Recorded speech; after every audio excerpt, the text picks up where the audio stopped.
نحمدہ ونصلی علی رسولہ الکریم، اما بعد فاعوذ باللہ من الشیطان الرجیم، بسم اللہ الرحمن الرحیم۔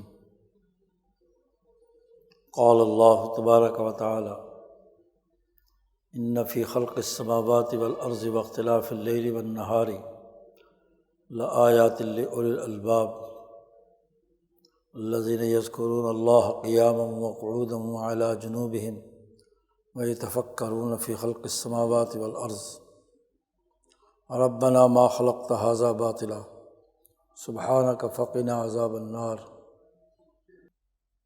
وقال النبی صلی اللہ علیہ وسلم: کانت بنو اسرائیل تسوسهم الانبیاء کلما ہلک نبی خلفہ نبی وإنہ لا نبی بعدی سیکون خلفاء فیکثرون۔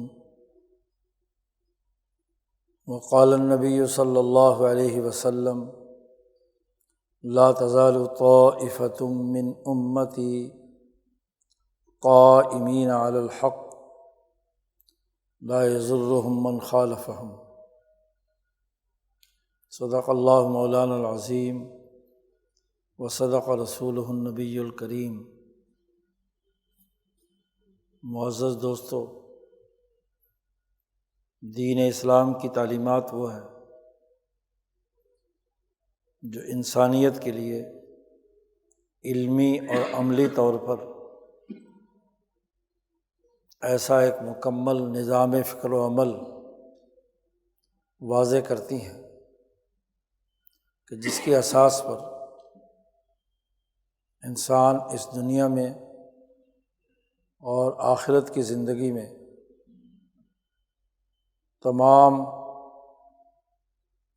اپنے نفس کے ارتقاء کے مراحل میں کامیابی حاصل کر سکتا ہے۔ جو اس دین اور اس کے مکمل نظام سے روگردانی کرتا ہے وہ دنیا کی ذلت اور رسوائی اور آخرت کی ناکامی کا بوجھ اپنے اوپر لیتا ہے۔ اس لیے ایک انسان کو دین اسلام کے مکمل علمی اور عملی نظام کا سمجھنا اور اس کے مطابق اپنی انفرادی اور اجتماعی زندگی کو استوار کرنا، یہ اس کا انسانی تقاضا ہے۔ انسانیت کی بقا اسی بات میں ہے، اور اگر وہ مسلمان ہوتا ہے تو دین اسلام کے تمام عملی تقاضے اور اس کے نظام زندگی کو اپنے معاشرے میں غالب کرنا اس کی بنیادی ذمہ داری ہے۔ غفلت کے اس دور میں جب کہ انسانیت پر انسانیت کے بجائے حیوانیت مسلط ہے اور حیوانی تقاضوں سے انسان حیوانی سطح پر گر کر انسانیت کے شرف سے محروم ہو چکا ہے، ایسے میں تو بہت زیادہ ضروری ہو جاتا ہے کہ ہم اجتماعی طور پر حیوانیت کے بھنور سے نکلیں اور جو انسانی اصل ہے، انسانی معیارات ہیں، اور پھر اس سے بھی بڑھ کر انسانیت کے لیے کامیابی کا جو راستہ حضرت محمد مصطفیٰ صلی اللہ علیہ وسلم نے ہمارے لیے متعین کیا ہے اسے اختیار کریں تو یقیناً دنیا کی ذلت اور رسوائی سے بھی نکل سکتے ہیں اور آخرت کے عذاب اور اس کی سزا سے بھی بچ سکتے ہیں۔ معزز دوستو، دین اسلام کی تعلیمات کی اساسیات بلکہ انسانی تعلیمات کی اساسیات ذات باری تعالیٰ کے ساتھ سچا تعلق ہے، اس کی معرفت ہے، اس ذات کے ساتھ تعلق قائم کرنا ہے، علمی طور پر بھی اور اس کے احکامات کے مطابق عملی کردار ادا کر کے عملی طور پر بھی۔ انسانیت کی بقا اس میں ہے کہ وہ اپنی تخلیق کرنے والی ذات کے ساتھ ایسا تعلق استوار کرے جو اس کے نفس کے بھی تمام تقاضوں کو معتدل طور پر، اس کے قلب کے ارادوں کو بھی منظم بنا کر اور اس کی عقل کے دائروں کو بھی ترقی کے بام عروج پر پہنچا کر اسے دنیا اور آخرت میں کامیاب کرے۔ انسان نام محض اس جسم کی گوشت پوست کا نہیں ہے، یہ جسمانی تقاضے یہ حیوان کے بھی ہیں، یہ تو اس کی جسم کی تمام خصوصیات اس کے حیوانی تقاضوں کے ساتھ وابستہ ہے۔ انسان اس جسم کا نام نہیں ہے۔ یہ جسم کی حالت تو یہ ہے کہ ہر 120 دن کے بعد اس کے جسم کے پرانے تمام خلیے ٹوٹ پھوٹ کر گر جاتے ہیں اور نئے سیلز پیدا ہو جاتے ہیں۔ جسم کی ساخت بدلتی رہتی ہے، بچپن سے لے کر بوڑھا ہونے تک اپنی زندگی کے مختلف مراحل میں پتہ نہیں کتنے ہی جسم بدلتے ہیں۔ انسان کی بچپن سے لے کر بڑے ہونے کی عمر تک کی تمام تصویریں سامنے رکھ لیجیے، یا اپنے گرد و پیش موجود افراد کے جسموں کا جائزہ لیجیے، تو یہ تو لمحہ بلمحہ، سال بسال، زمانہ بزمانہ تغیرات و تبدلات سے گزر رہے ہیں۔ بالآخر یہ جسم فنا ہو کر اسی مٹی میں مل جائے گا۔ گزشتہ جمعے میں نے ایک حدیث سنائی تھی گزشتہ سے پیوستہ، کہ جب اللہ پاک نے آدم کو پیدا کیا اور زمین سے مٹی لی، اس کا جسمانی ڈھانچہ بنایا، اس میں اپنی روح ڈالی، قرآن کہتا ہے فَنَفَخْتُ فِيهِ مِن رُوحِي، میں نے اس کے اندر اپنی روح پھونکی۔ تو زمین نے شکایت کی اللہ تعالیٰ سے کہ آپ نے میرے وجود کا ایک حصہ لے کر یہ مٹی کا انسان بنایا ہے، پتلا۔ تو اللہ پاک نے کہا کہ یہ میں نے تجھ سے کچھ عرصے کے لیے لیا ہے، ایک وقت آئے گا کہ اس کا یہ جسم جو میں نے تجھ میں سے لیا ہے تجھے واپس کر دوں گا۔ تو یہ جسم تو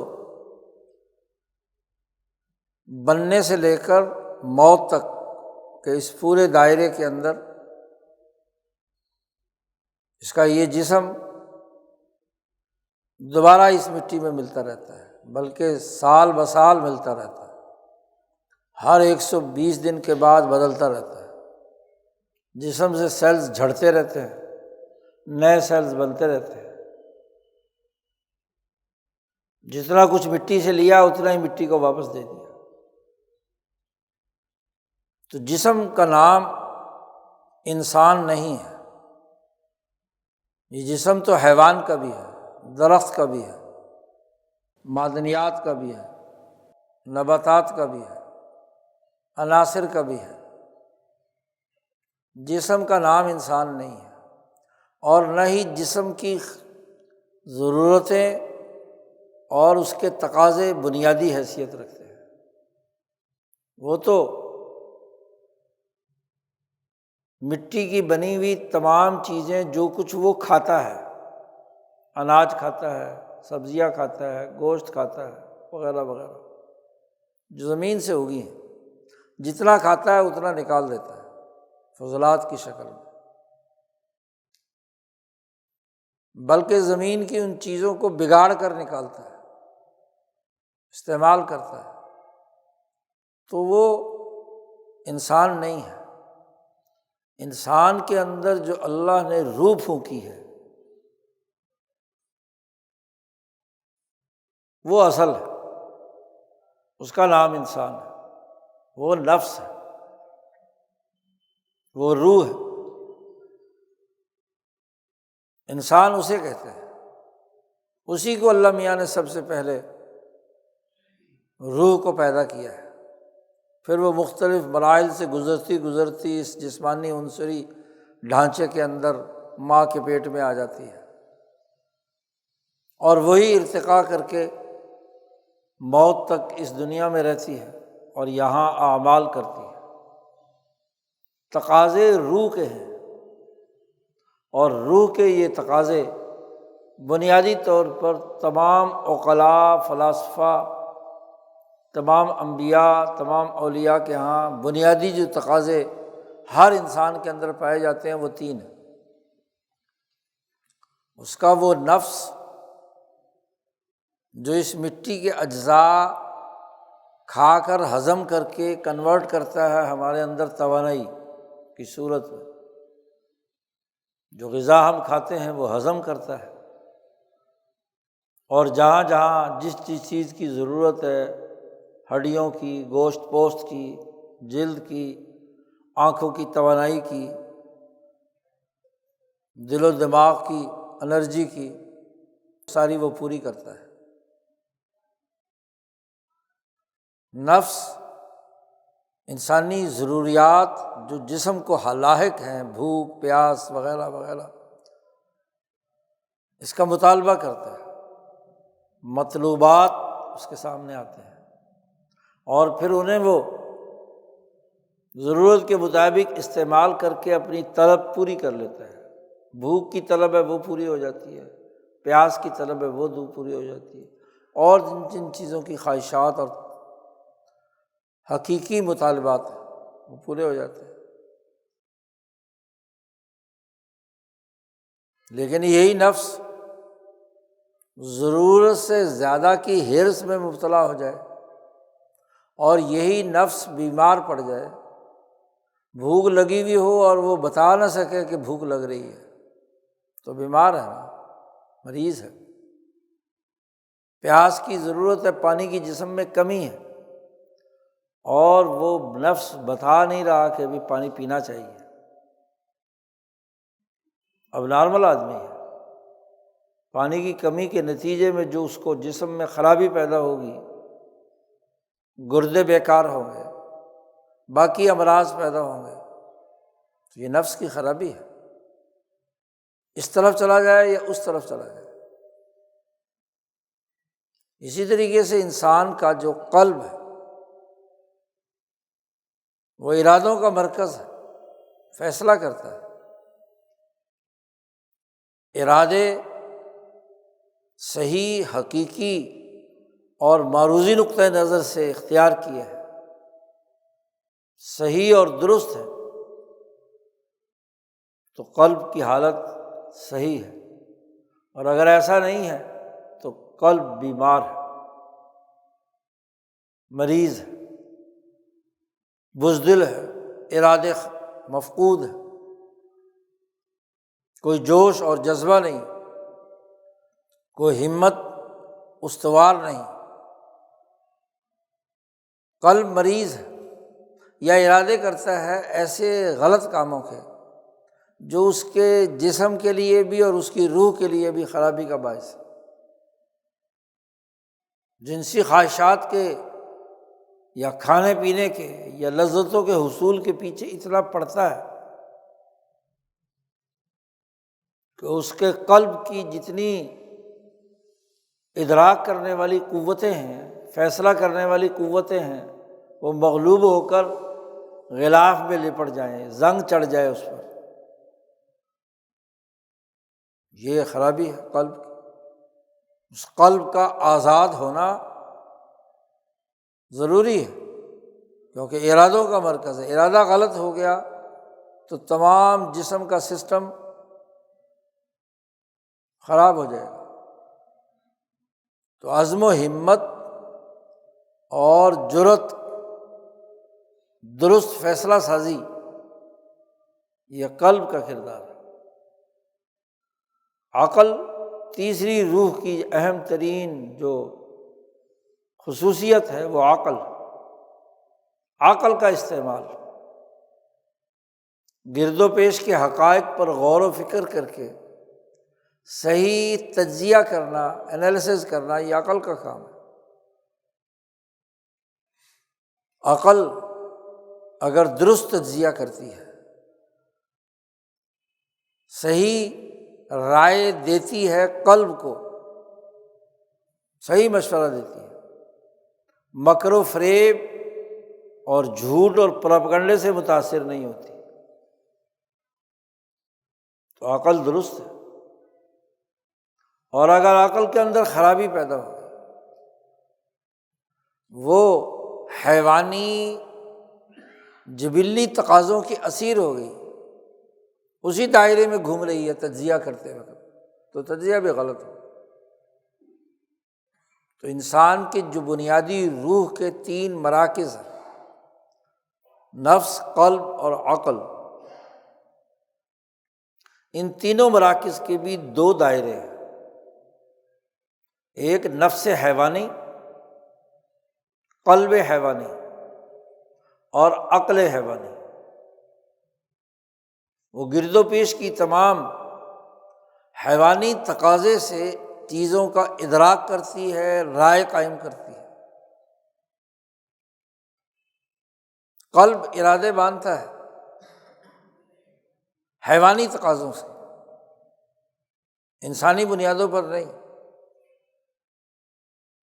کہ اس کے جسم کی کون کون سی خواہشات اور لذتیں یا مادی تقاضے ہیں، انہیں پورا کرنا ضروری ہے، اسی کے مطابق اس کی ارادوں کی پرواز ہوتی ہے، جتنی ہمت ہوتی ہے اس کے مطابق۔ جیسے کہتے ہیں نا، بلی کو چیچڑوں کے خواب، تو دل بھی اگر حیوانیت کی لپیٹ میں ہے، مادیت کے زیر اثر ہے، تو اس کو اسی طرح کے خواب نظر آتے ہیں، اسی طرح کے ارادے ہیں۔ یہی حال نفس کا ہے، نفس حیوانی۔ ان تینوں کے ادراکات علمی اور عملی طور پر بگڑ جاتے ہیں۔ عقل جو کچھ علم دے رہی ہے وہ حیوانیت پر مبنی ہے، عقلی گھوڑے دوڑائے جا رہے ہیں، اور اس کا ایک مخصوص دائرہ، اس دائرے کے اندر گھوم رہا ہو۔ ہم عام انسانوں میں دیکھتے ہیں کہ ان کے کاموں اور ان کے کیے ہوئے فیصلوں پر ان کی عقل اثر انداز ہوتی ہے، قلب کے ارادے اثر انداز ہوتے ہیں، نفس کے طبعی تقاضے وہ اثر انداز ہوتے ہیں۔ تو جس بیچارے کو جس دائرے کے اندر گھومنے کی عادت ہو جائے، تو وہ اس کی عقل بھی اسی دائرے سے متعلق ہے۔ وہ جیسے کئی دفعہ ضرب المثل سنائی کہ کنویں کے مینڈک کی سمندر کے مینڈک کے ساتھ ملاقات ہو گئی۔ اس ملاقات میں کنویں کے مینڈک نے اس سے پوچھا کہ کہاں رہتے ہو؟ اس نے کہا بہت بڑے پانی میں رہتا ہوں۔ تو اس نے کنویں میں تھوڑا سا چکر لگا کے کہا اتنے پانی میں؟ اس نے کہا نہیں، اس سے بھی بہت بڑا پانی۔ اس نے اور ایک لمبا چکر لگا کر کہا کہ اتنا پانی ہوگا؟ اس نے کہا نہیں۔ اس نے پورے کنویں کا چکر لگا کے کہا کہ شاید اتنے پانی میں تم رہتے ہو؟ اس نے کہا نہیں۔ اب اس کے نزدیک تو سب سے بڑا پانی وہ ہے جو کنویں کے اندر ہے۔ اب اس بیچارے کو تو عطا پتہ ہی کوئی نہیں کہ سمندر کا پانی کتنا ہوتا ہے یا دریا کا پانی کتنا ہوتا ہے۔ اس مینڈک کی عقل بھی، اس کا ارادہ بھی اور اس کی جسمانی ساخت بھی اسی کنویں کے دائرے سے متعلق ہوتی ہے۔ اللہ پاک نے کافروں کا بھی یہی ذکر کیا ہے کہ جو منکرین ہیں وہ اندھے اور بہرے ہیں، کان بند کر رکھے ہیں، چاروں طرف انہیں کچھ نظر نہیں آتا، گردنیں ایسی اونچی ہیں کہ ان کے اوپر غلاف چڑھا ہوا ہے، کوئی سوراخ نہیں کہ اس سے باہر وہ دیکھ سکے۔ بیچاروں کی ہمت ہی اس قدر ہے، اوپر کی طرف توجہ ہی نہیں ہے۔ اس کے مقابلے میں ایک وہ نفس ہوتا ہے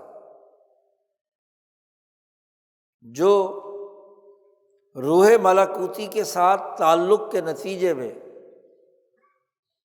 اس کے جو نفس کے تقاضے ہیں وہ بہت بلندی پر فائز ہوتے ہیں،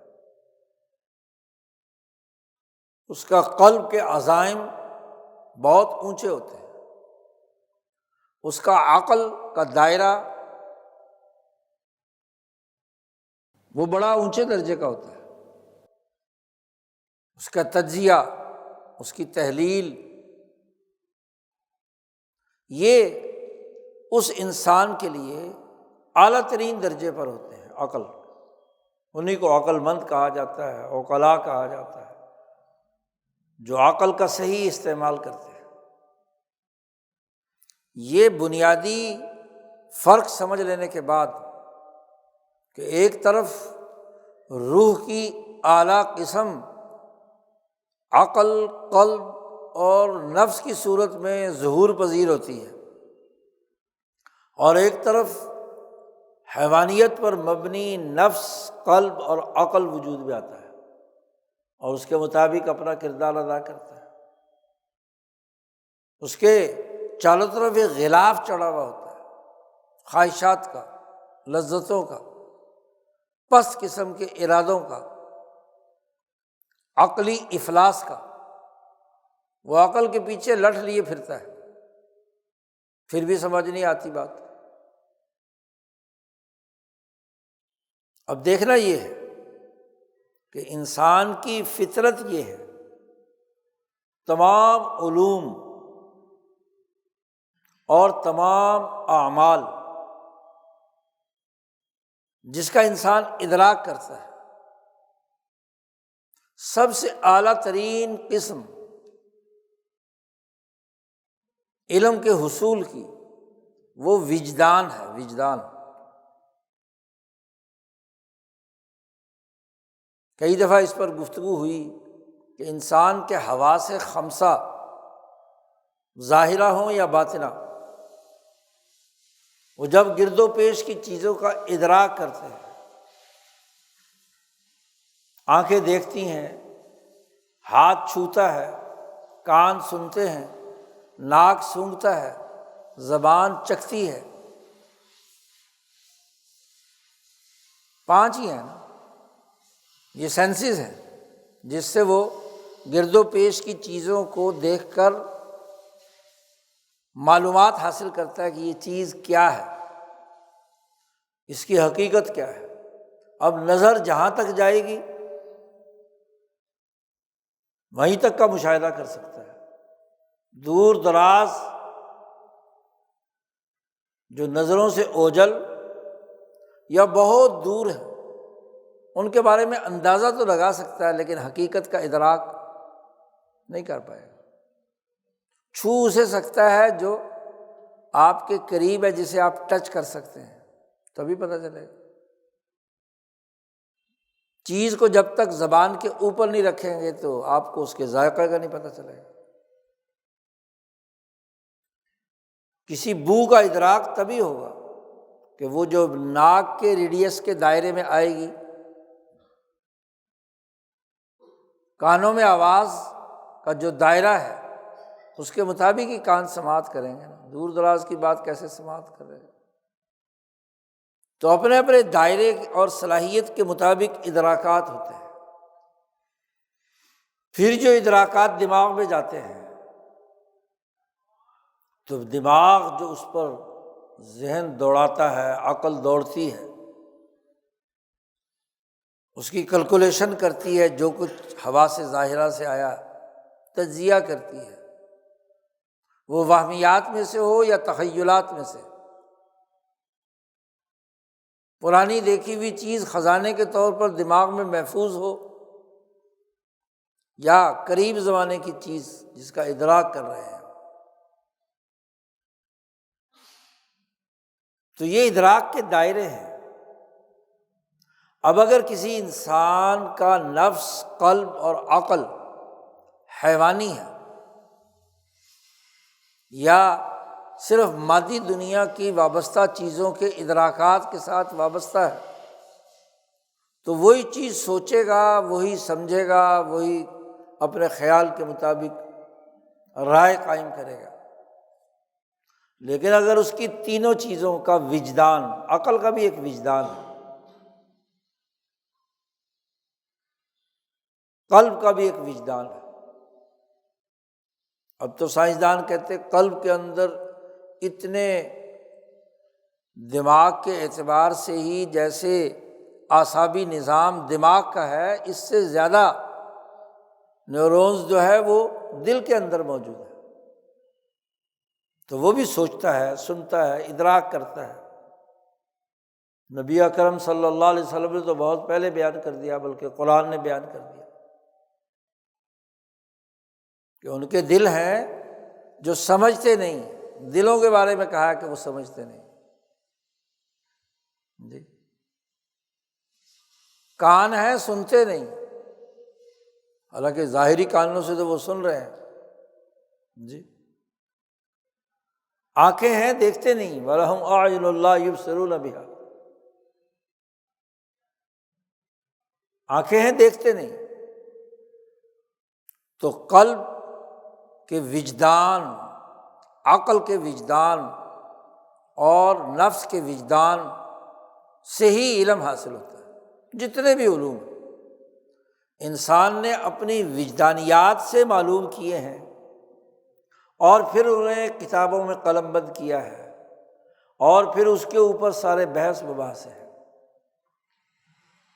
اسی لیے آپ دیکھیے کہ جب بھی کوئی نئی دوائی فارماسیوٹیکل کمپنیاں لانچ کرتی ہیں تو پہلے پروونگ کرتی ہیں نا، چوہے پر، جانوروں پر، پھر انسان پر تجربات کرتی ہیں کہ ان دوائیوں کا، تو یہ وجدانیات ہے نا۔ اگر صرف مشین یا کسی کیمیائی عمل کی بنیاد پر، صرف لیبارٹری میں تیار کی ہوئی دوائی کی بنیاد پر فیصلہ کر لیا جائے کہ یہ انسانی جسم پر استعمال ہو سکتی ہے تو کافی نہیں سمجھا جاتا، جب تک کہ اس بنی ہوئی لیب کی دوائی کو کسی انسان کو کھلا کر اس کے وجدانیات کا ڈیٹا اکٹھا نہیں کیا جائے گا کہ کیا اس کے جسم پر اثر ہوا ہے۔ مشاہدہ، عقل پر کیا اثر کیا، قلب پر کیا اثر کیا، جسم پر کیا اثر کیا، یہ ادراک ہوتا ہے۔ اس کے بغیر تو وہ دوائی کامیاب نہیں ہوتی، اور جو اس کے بغیر دے دی جاتی ہے تو کچھ دنوں کے بعد پتہ چلتا ہے اس کا تو یہ سائیڈ ایفیکٹ ہے، یہ سائیڈ ایفیکٹ ہے، چھوڑو اس کو، کچھ اور شروع کر دو۔ یہی کھانے پینے کی چیزوں کے سلسلے میں جتنی ریسیپیز یورپ ہمارے لیے متعارف کراتا ہے، کچھ دنوں کے بعد خود ہی پابندی لگا دیتا ہے کہ نہیں یہ تو نقصان دہ ہے۔ تو کیوں؟ اس کا تعلق کس کے ساتھ ہے؟ وجدان کے ساتھ۔ وجدان بگڑ جائے تو سب تجزیے بگڑ جاتے ہیں۔ جیسے بیمار آدمی، اس کا وجدان بگڑ جاتا ہے، اسے میٹھی چیز بھی کڑوی لگتی ہے، بخار چڑھا ہوا ہے، جسم بیمار ہے، اس کے سامنے اچھی میٹھی چیز رکھی جائے تو کڑوی لگتی ہے اسے۔ وجدان خراب ہوا ہے۔ ذائقے میں سب لوگوں کو تو میٹھی لگ رہی ہے اور وہ اسے کڑوی کہہ رہا ہے، تو وجدان خراب ہے۔ تو علم کا سب سے اہم ترین ذریعہ وجدان ہے، اور یہ وجدان اس وقت خراب ہوتا ہے جب نفس، قلب اور عقل حیوانیت کی سطح پر اتر آئے، تو حیوانیت کی سطح کا وجدان آئے گا نا، جیسے گھوڑے گدھے کو ہوتا ہے، ایسے ہی جسم کا وجدان حیوانیت کی سطح پر اترایا تو وہ کیا ادراک کرے گا؟ اور اگر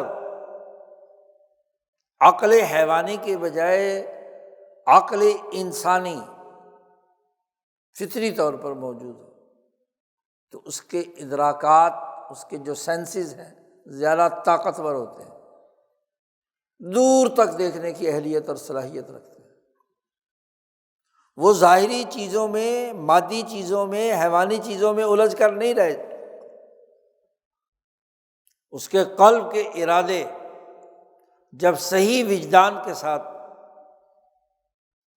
کردار ادا کرتے ہیں تو درست فیصلہ کرتے ہیں۔ یہی حال نفس کے وجدان کا ہے۔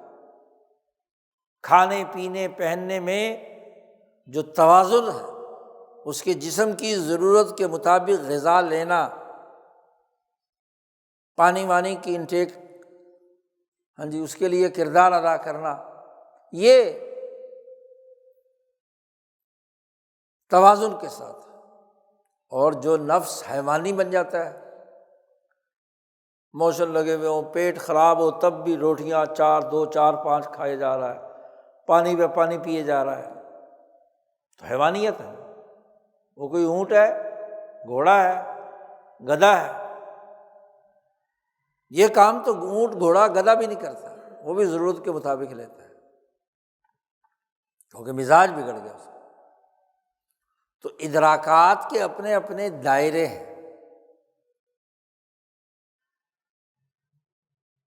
اب اللہ پاک نے جو بات واضح طور پر بیان کی ہے کہ جب انسان اس کائنات کے مختلف چیزوں پر غور و فکر کرتا ہے تو جو عقل مند ہے وہ ان چیزوں کے تسلسل میں ذات باری تعالیٰ تک اس کی پہنچ فطری ہے، تبھی ضرورت ہے اس کی۔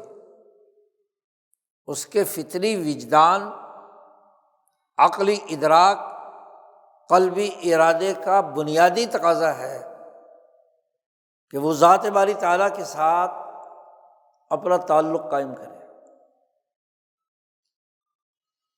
اس کی عقل جب کائنات کے سلسلے کی علت و معلول کے پورے نظام پر غور و فکر کرتی ہے تو اس کا یہ پورا تسلسل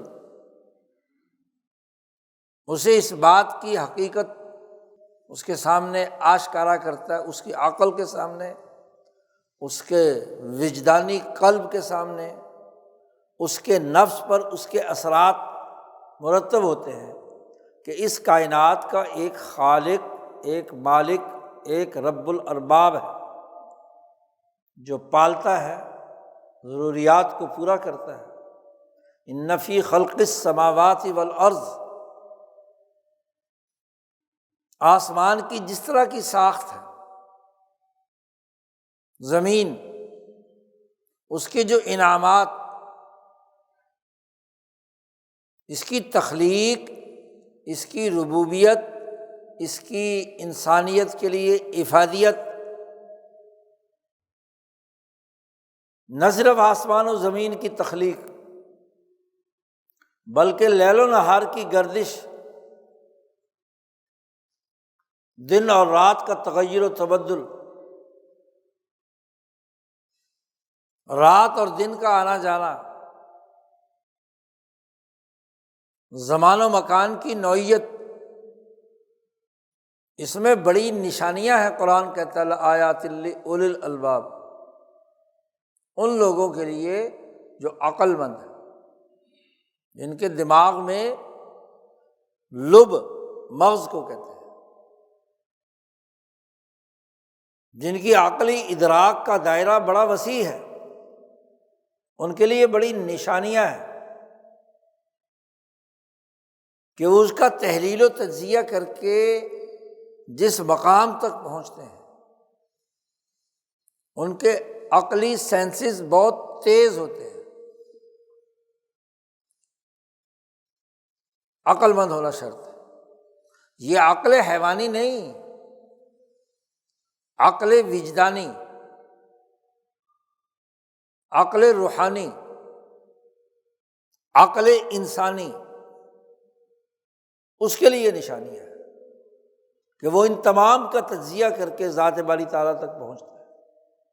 اور عقل مندوں کی تعریف کے آگے کی ہے، الذین یذکرون اللہ قیاما وقعودا وعلی جنوبہم ویتفکرون فی خلق السماوات والارض۔ عقل مند وہ ہیں کہ جو لوگ اللہ کا ذکر کرتے ہیں، اللہ کو یاد کرتے ہیں، اس کے انعامات کو پیش نظر رکھتے ہیں، کھڑے بھی، بیٹھے بھی، لیٹے بھی، کیونکہ خود کھڑا ہونا ایک ایسی طاقت اور قوت ہے اس انسان کی، اس کرۂ ارض پر کھڑا ہونا، یہ اللہ کے بغیر نہیں ہو سکتا۔ کوئی نہ کوئی اس کے اندر طاقت، قوت، توانائی، ہم دیکھتے ہیں کہ بوڑھا ہونے کے بعد جب ٹانگیں ڈگمگا رہی ہوتی ہیں تو وہ کھڑے ہونے کو ہی ترستے رہتے ہیں۔ تو کھڑا ہونے کے پیچھے ایک پورا ایک میکینزم ہے، قیامًا۔ ایسے ہی بیٹھنا، مریض آدمی جس انتہائی تکلیف میں ہوتا ہے بیٹھ سکتا ہے، چارپائی پہ لیٹا ہوا، بیڈ پہ لیٹا ہوا، حسرت سے دیکھتا ہے لوگوں کو بیٹھ رہے ہیں۔ ایسے خود لیٹنا بھی کسی ایک پہلو، لیٹا ہے کسی بیڈ پر، وہ کس نے بنایا، کہاں سے آیا؟ جی، بسترا، گرد و پیش کے وہ تمام انعامات جس کے نتیجے میں اس کا یہ اپنا وجود اس دنیا میں قائم ہے، چاہے لیٹنے کی شکل میں ہو، بیٹھنے کی شکل میں ہو، کھڑے ہونے کی شکل میں ہو۔ تو اللہ نے تینوں حالتوں کا ذکر کیا، یذکرون اللہ قیاما وقعودا وعلی جنوبہم۔ اور پھر اس سے بھی بڑھ کر قرآن نے عقل مند کہا، وہ یتفکرون فی خلق السماوات والارض، اور وہ غور و فکر کرتے ہیں، عقل دوڑاتے ہیں، اپنے قلب کے ارادوں کو بلند کر کے تدبر کرتے ہیں۔ یتفکرون فی خلق السماوات والارض، آسمان کی تخلیق، زمین کی تخلیق، اس میں سے اگنے والی نباتاتی تمام جڑی بوٹیاں اور درخت، معدنیات، حیوانات، اور پھر وہ تمام غذائیں بن کر کس کس پروسیس سے اس انسان کے جسم میں منتقل ہوئی جس نے اس کو کھڑے ہونے کی طاقت دی، بیٹھنے کی، چلنے کی، غور و فکر کرتے ہیں، عقل دوڑاتے ہیں۔ اور پھر اس بات کا اعلان کرتے ہیں، ربنا ما خلقت ھذا باطلا، اے ہمارے پروردگار تو نے یہ ساری کائنات فضول اور لغو پیدا نہیں کی، یہ بالکل برحق، سچائی پر، اس میں موجود تمام چیزیں ایک منظم نظام کے تحت کام کر رہی ہیں، طے شدہ وقت پر سورج طلوع ہوتا ہے، غروب ہوتا ہے، دن رات نکلتے ہیں، تمام معدنیات، نباتات، حیوانات کے وجود میں آنے کا جو سسٹم ہے وہ طے شدہ ہے۔ وَلَن تَجِدَ لِسُنَّتِ اللَّهِ تَبْدِيلًا، اس میں اللہ کے سنت اور طریقے میں کوئی تبدیلی اور تغیر نہیں ہوتا۔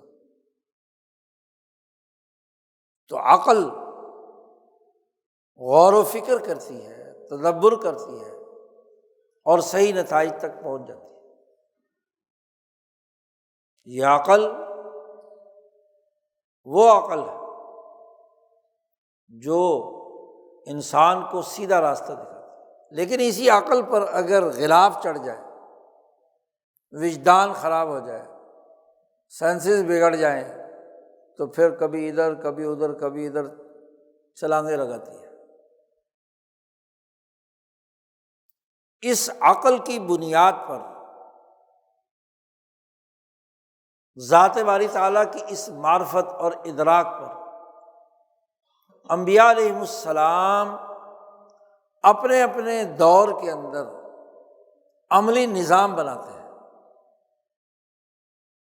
ذات باری تعالیٰ کی معرفت کی اساس پر، کائنات پر غور و فکر کر کے عقل کو منظم بنا کر عملی نظام بنایا جاتا ہے۔ اور خاص طور پر حضرت محمد مصطفیٰ صلی اللہ علیہ وسلم نے غور و فکر، تدبر اور ذکر کا پورا ایک نظام، عبادات کا، معاملات کا، سیاسیات کا، معاشیات کا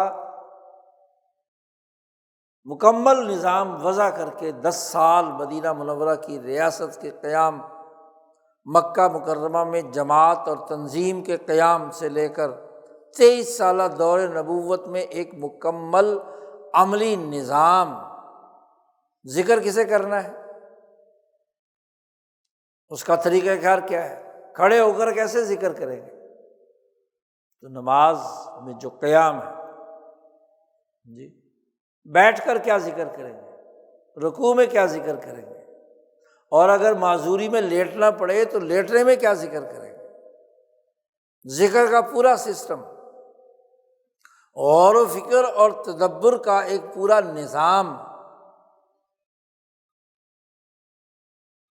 سیاسیات میں بھی، معاشیات میں بھی، عبادات میں بھی، انسانی ضروریات کے پورا کرنے میں بھی ایک عملی نظام قائم کیا۔ محض علم کافی نہیں، علمی تقاضا بھی فائدہ مند ہوتا ہے۔ شاہ صاحب نے جہاں حجت اللہ میں مبحث البر والاسم کی بحث کی ہے تو فرمایا کہ 2 چیزیں لازمی ہوتی ہیں، ایک علم اور ایک عمل۔ نبی اکرم صلی اللہ علیہ وسلم نے اس سے متعلق جتنے علوم تھے عقلی طور پر وہ بیان کر دیے، اور ان علمی قوانین کی بنیاد پر عملی نظام بھی بیان کر دیا، اور عملی نظام کو اتنا لازمی قرار دیا کہ جن لوگوں نے رسول اللہ صلی اللہ علیہ وسلم کے بعد عملی نظام کے پھیلاؤ کے لیے کردار ادا کیا، صحابہ کرام، ان کے بلند تر درجات کی فضیلت بیان کی۔ اس عملی نظام کے قیام میں سب سے بڑی جد و جہد شاہ صاحب فرماتے ہیں وہ ابو بکر و عمر کی۔ نظام مستحکم کیے، مضبوط کیے اور دنیا بھر میں پھیلائے، کیونکہ انسانوں کی عقل یکساں نہیں ہے۔ عقلاء کا کام ہے کہ وہ علمی منہج اور عملی طریقہ کار کے مطابق ایک سسٹم بنائیں، نظام بنائیں۔ اب علمی نظام مربوط بنانے کے لیے خلفائے راشدین نے جہاں قرآنی علم کو دفتین میں محفوظ کر کے ایک مصحف قرآنی کی شکل دی، علم محفوظ ہو گیا، کیونکہ وجدانیات میں سب سے اعلیٰ ترین درجے کی عقل وہ محمد مصطفیٰ صلی اللہ علیہ وسلم کی، وہ ایسے جینیس تھے کہ انسانوں میں کوئی انسان ان کے مقام اور مرتبے کا نہیں ہے۔ امام الانبیاء، نبی الانبیاء، تو ان کی عقل سے جو علوم کتاب الہی یا کلام الہی کی صورت میں آئے انہیں الگ مرتب کر دیا گیا، اور پھر ان پر عمل کرنے کے حوالے سے جو احادیث نبویہ یا عملی نظام رسول اللہ صلی اللہ علیہ وسلم نے اپنے عمل و کردار سے واضح کیا، اسے الگ منظم کر دیا، اور پھر اس کی اتھارٹی قائم کر کے ریاست بنا کر مدینہ میں اور پھر پوری دنیا میں، بلکہ بے عقلی اور مادی مفادات کی بنیاد پر ظلم و ستم پر موجود ریاستیں توڑ کر، کیسر و کسریٰ کو شکست دے کر عالمی اتھارٹی اور ریاست قائم کی۔ ریاست کی ضرورت اس لیے ہوتی ہے کہ ہر کم سے کم پڑھے لکھے آدمی کو بھی ایک ڈسپلن اور ایک نظم کے تحت لایا جا سکے، اس کے لیے طریقہ کار وضع کرے، کمزور آدمی کی مدد کرے۔ ابو بکر صدیق رضی اللہ تعالیٰ عنہ نے خلیفہ بنتے ہی جو بات فرمائی کہ حکومت ضعیفوں کے لیے ہوتی ہے، جو عقل مند ہوتے ہیں یا جو طاقت والے ہوتے ہیں وہ تو اپنا راستہ خود بنا لیتے ہیں، حکومت کا کام ان کی مدد کرنا نہیں ہوتا۔ وہ بیچارے جو کمزور ہیں مالی اعتبار سے، عقلی اعتبار سے، قلبی اعتبار سے ضعیف ہیں، ضعف کئی طرح کا ہوتا ہے نا، جن کی حکومت میں سنوائی نہیں ہوتی، سیاسی طاقت کمزور ہے، معاشی طاقت کمزور ہے، علمی استعداد کمزور ہے، تو حکومت عوام پر شفقت رکھتے ہوئے ایسی مینجمنٹ قائم کرتی ہے کہ جس کے ذریعے سے سہولت کے ساتھ ہر آدمی اپنا وہ اجتماعی عمل کر گزرے۔ جتنا بڑا کراؤڈ ہو، مینجمنٹ کا کام ہے کہ اس کراؤڈ کے کمزور سے کمزور آدمی کی رعایت رکھ کر سسٹم بنایا جائے تاکہ وہ آسانی سے کوئی تصادم نہ ہو، کوئی نقصان نہ ہو، مرے نہیں، بھوکے نہ رہیں، وغیرہ وغیرہ۔ تو نظم اس لیے قائم کیا جاتا ہے کمزوروں کے لیے، یعنی جن کی عقل ادراک کے اعتبار سے اعلیٰ ترین درجے کی نہیں ہے، حیوانیت ان پر مسلط ہے یا کمزور ہے، ارادے کمزور ہیں، تو ریاست کا کام ہوتا ہے ان کی ضروریات اور تقاضوں کو سامنے رکھ کر ایسا ڈسپلن، خیر خواہی کا ایسا نظام کہ وہ ذات باری تعالیٰ کی معرفت اور اس کے ساتھ تعلق کے اس عمل کو نبھا سکے۔ اسی لیے دین اسلام نے جماعت کے ساتھ نماز ادا کرنے اور جو سب سے سینئر ترین آدمی ہے اس کی امامت میں اجتماعی نماز پڑھنے کا حکم دیا ہے۔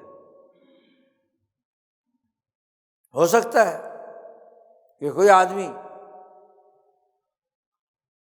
عقلی طور پر بیچارہ کمزور ہے، اسے رکعتیں بھول جاتی ہیں، اس کو پڑھنا بھول جاتا ہے، کمزور آدمی ہے، تو جب جماعت میں کھڑا ہوا ہے تو اس کا امام اس کو صحیح راستے پر رکھتا ہے، اجتماعیت کے ساتھ رکھتا ہے، اس کو ساتھ لے کر چلنا ہے نا۔ اس لیے رسول اللہ صلی اللہ علیہ وسلم نے فرمایا امام کو کہ جب تم نماز پڑھایا کرو تو ہلکی نماز پڑھایا کرو، لمبی چوڑی صورتیں مت پڑھا کرو، کیونکہ تمہارے پیچھے کوئی ضعیف بھی ہوتا ہے، کوئی مسافر ہوتا ہے، کوئی ضرورت مند حاجت مند ہوتا ہے۔ تم جو وہاں اپنے عقل یا قلب کے جوش میں سورۃ بقرہ شروع کر دو تو پیچھے والے تو بیچارے کھڑے نہیں ہو سکتے۔ حضور صلی اللہ علیہ وسلم بہت ناراض ہوئے کہ وہ بھئی امام کا کام اپنے ساتھ ضعیفوں اور کمزوروں کو ساتھ لے کر چلنا ہے، ہاں اپنی ذاتی کو تم نے رکعتیں پڑھنی ہے تو جتنے مرضی لمبی پڑھتے رہو، لیکن نماز پڑھاؤ گے تو ہلکی پڑھاؤ گے۔ کیوں؟ کمزور کو ساتھ لے کر کے چلنا ہے۔ تو ریاست اور نظام اس لیے بنایا جاتا ہے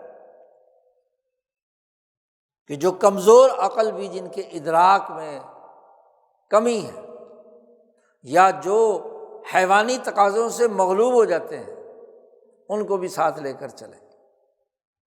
1200 سال تک دنیا میں جو مسلمانوں کا نظام رہا، دین کے اساس پر، وہ توحید کی بنیاد پر ہی نظام تھا۔ ذات باری تعالیٰ کی معرفت سے متعلق سسٹم اور ڈسپلن ہر کمزور عقل کو بھی ساتھ لے کر چل رہا تھا، وہ نماز ہو، عبادات ہوں، اور وہ نام نہاد عقل مند جو معاشی مفادات کی بنیاد پر چکر بازی کھیلتا تھا غریب آدمی سے،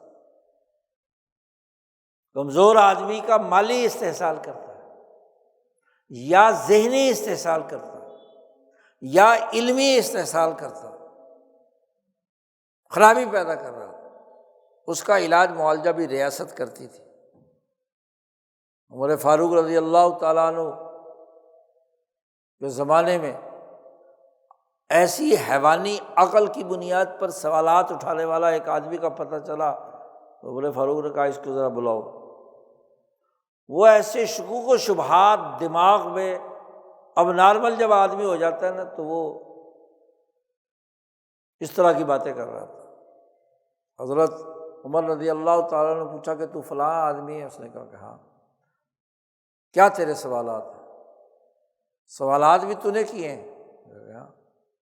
فرمایا کہ اس کی کھوپڑی کے اوپر ڈنڈے برساؤ۔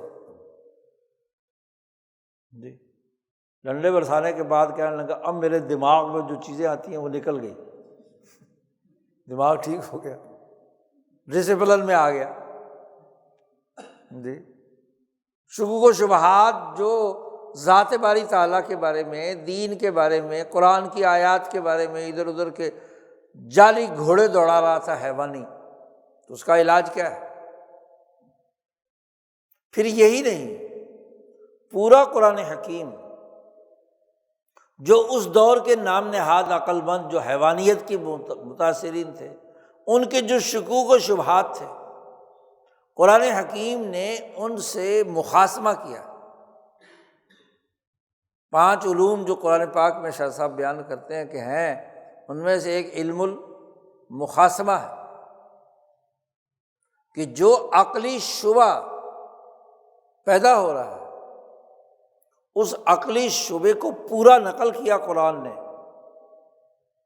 عیسائیوں کے جو شبہات تھے، یہودیوں کے شبہات تھے، مکے کے مشرکوں کے شکوک و شبہات یا سوالات تھے، وہ پورے نقل کیے اور پھر ان کے جوابات قرآن حکیم نے بیان کیے۔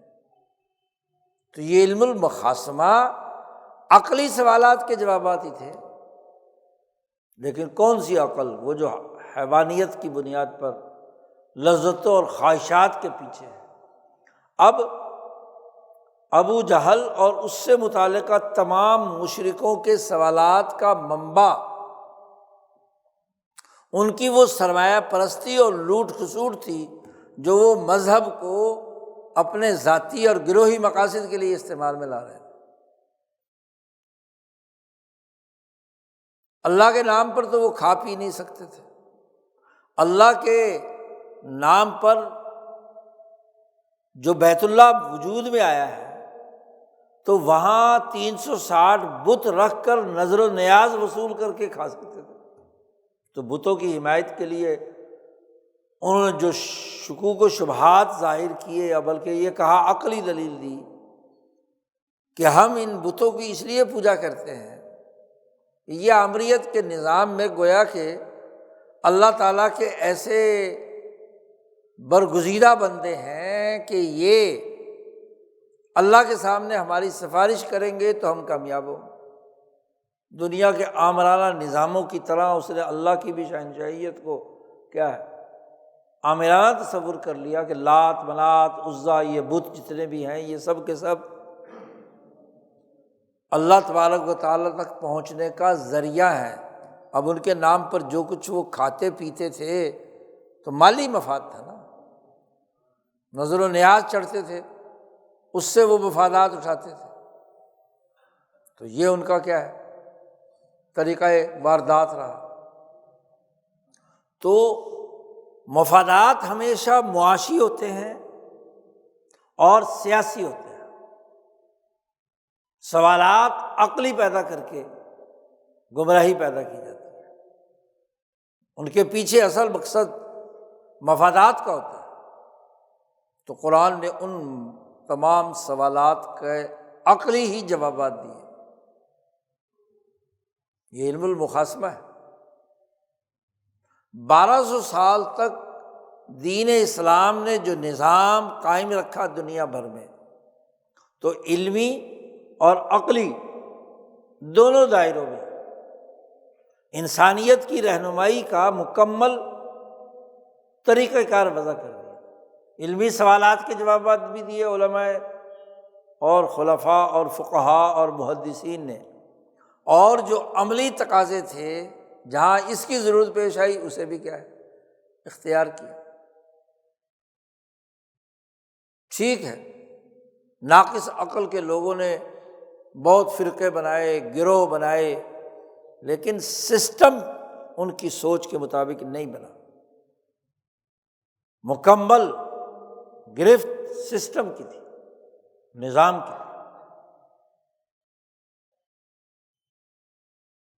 عملی نظام ہی علمی نظام کو استوار کرتا ہے۔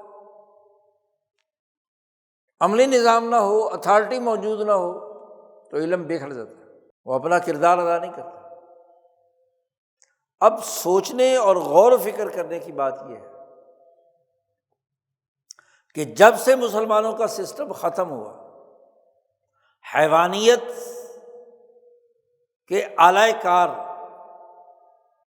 ظالم طاقتیں، چور ڈاکو انسانیت پر مسلط ہوئے، بالخصوص ایسٹ انڈیا کمپنی نے اس ہندوستان پر غلبہ پایا، اور پھر یہاں کے وسائل سے ہی مشرق وسطیٰ، افریقہ، یورپ کے دیگر ملکوں پر اپنا سیاسی تسلط حاصل کر کے مادیت پرستی کی بنیاد پر نظام بنا دیا،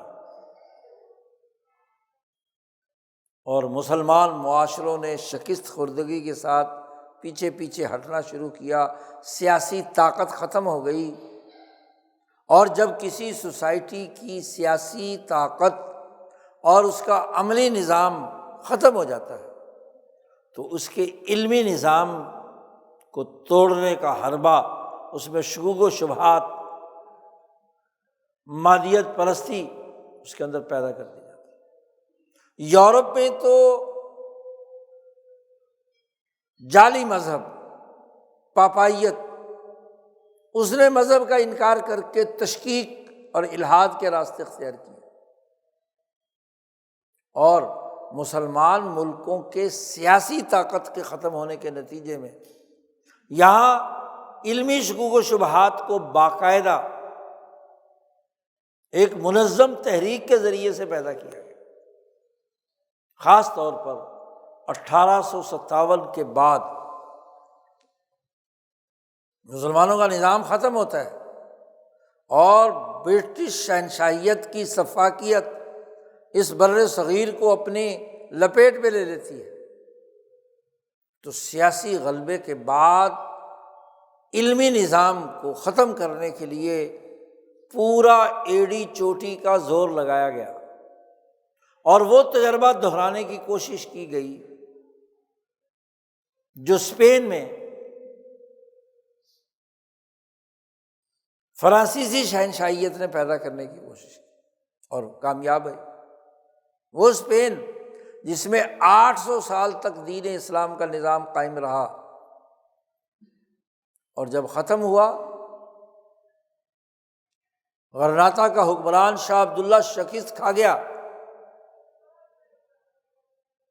تو یورپ کے قلب میں اسلام نہیں پہنچا تھا۔ یورپ کا قلب تو فرانس تھا، جرمنی، اس کے اطراف میں اسلام آیا تھا۔ مولانا سندھی کہتے ہیں یا اسپین کے ساحلوں میں یا ادھر قسطنطنیہ کی طرف، مرکزی یورپ اسی پاپائیت کے زیر اثر تھا جو یونانی فلسفے کے زیر اثر خود ساختہ عقلی گھوڑے دوڑانے والی تھی۔ تو یہی طریقہ کار اس بر عظیم پاک و ہند میں اختیار کیا گیا، لیکن یہاں دین اسلام اس بر عظیم کے دلی میں، لاہور میں، آگرہ میں اور سینٹرل انڈیا میں اپنی ایک طاقت رکھتا تھا۔ شمالی ہند میں افغانستان، کابل، ایران اور ادھر پورا تمام مسلم علاقے، ان کی علمی اور عملی طاقت موجود تھی۔ اس ماحول میں یہاں سیاسی غلبے کے بعد علمی بحران پیدا کرنے کی کوشش کی۔ نوآبادیاتی دور کا ایک نیا علمی بیانیہ استوار کیا گیا، مادیت کے اساس پر تشکیک، شک و شبہات، باقاعدہ نوآبادیاتی دور کا علمی بیانیہ لارڈ میکالے کی تعلیمی حکمت عملی کی اساس پر استوار کیا گیا۔ ہر بات پہ شک، یعنی عقل کی جو وجدانی طاقت تھی اسے ختم کر کے عقل کی حیوانی طاقت، اس کو ابھارا گیا۔ نفسانی لذتوں، خواہشات، مفادات، اس کی اساس پر چیزوں کو پرکھ رہے ہیں۔ غلامی اور پستی کے بیانیے کو یہاں منتقل کیا گیا، اور پھر اسی زمانے میں خدا کے وجود پر سوالات اٹھانے شروع کر دیے۔ یہاں جتنی بھی عیسائی مشنریاں، جتنے بھی یہاں حکومتی نمائندے، اے سی، ڈی سی، کمشنر، جو 1803 سے اس خطے پر مسلط تھے، ان کے ذریعے سے باقاعدہ یہ بحث مباحثہ شروع کر دیا کہ خدا بھی ہے یا نہیں ہے۔ 1875 میں وہ مشہور مباحثہ اور مکالمہ ہے جو شاہجہان پور کے قریب چاندہ پور میں مئی 1875 میں ہوا۔ سارے مذاہب کے لوگوں کو، یعنی پوری انتظامیہ انوالو ہے،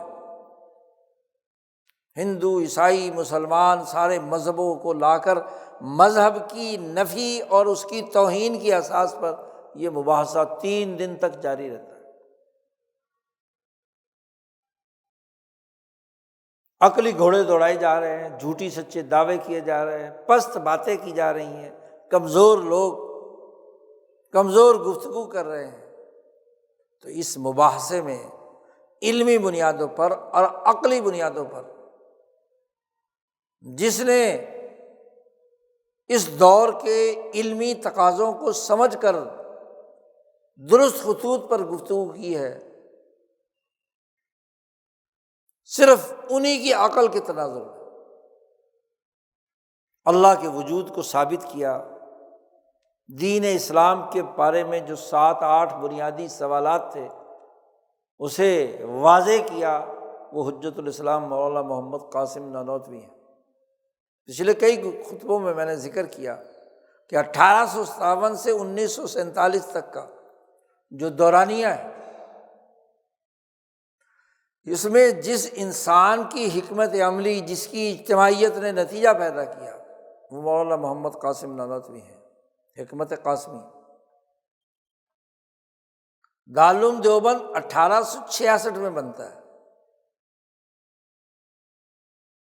اور 1875 9-10 سال بعد پورے ہندوستان میں جتنے تعلیمی ادارے 25 سال میں 1857 سے لے کر 75 تک تعلیمی ادارے، بیانیے، باقاعدہ حکومت کی سرپرستی میں وہ شکوک و شبہات پیدا کرنے سے متعلق مذہب کی توہین اور تضلیل سے متعلق،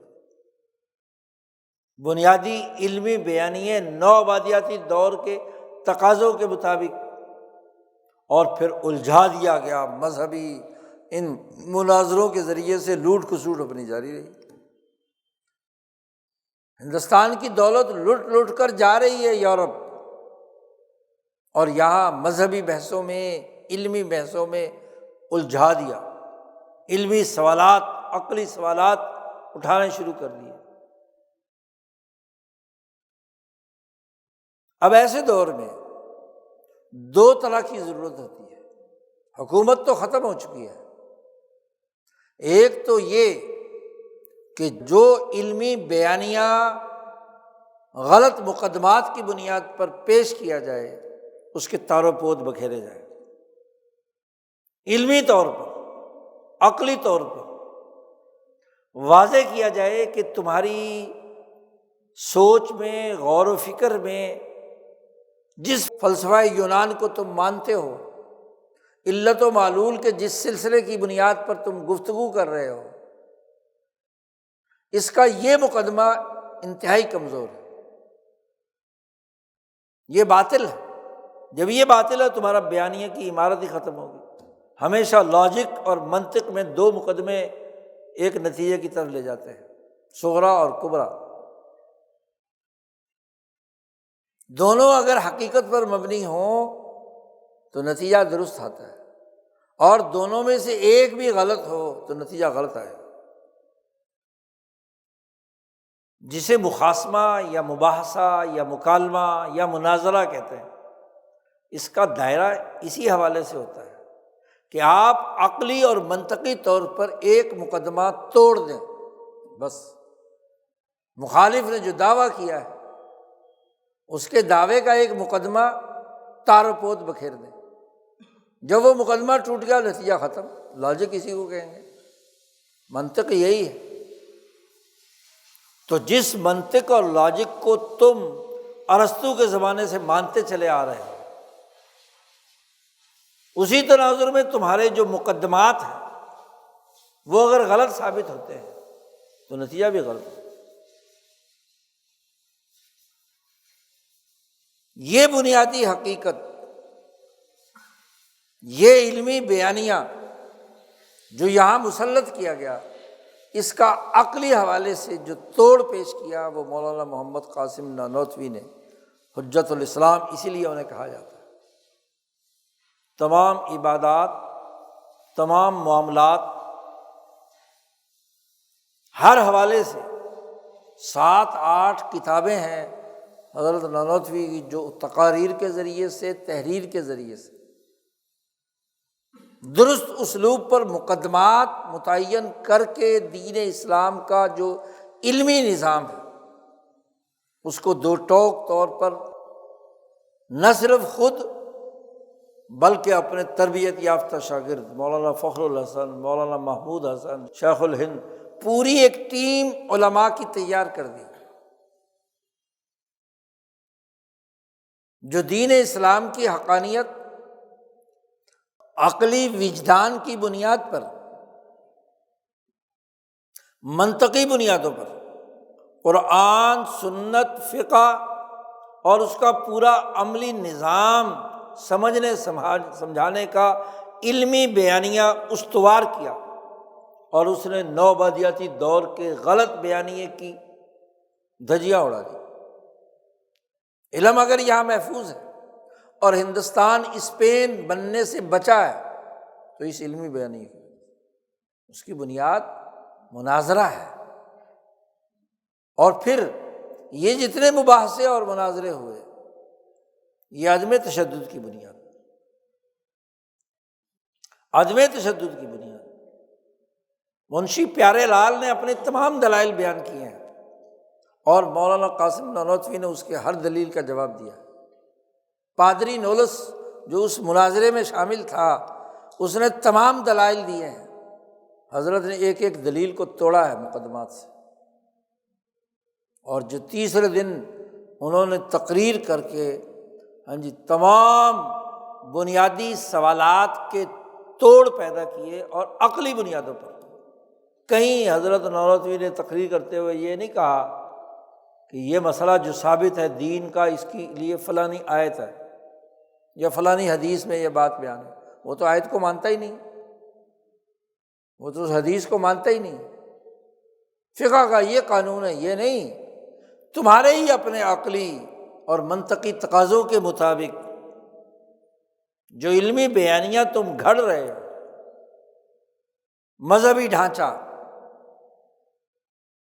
چاہے وہ عیسائیوں نے بنا رکھا ہے یا ہندوؤں نے بنا رکھا ہے یا مادیت پرستوں نے اختیار کیا ہوا ہے، یہ علمی بیانیہ بنیادی طور پر غلط ہے، اور انسانی بنیادوں پر جو بیانیہ محمد مصطفیٰ صلی اللہ علیہ وسلم نے پیش کیا ہے وہ صحیح اور درست۔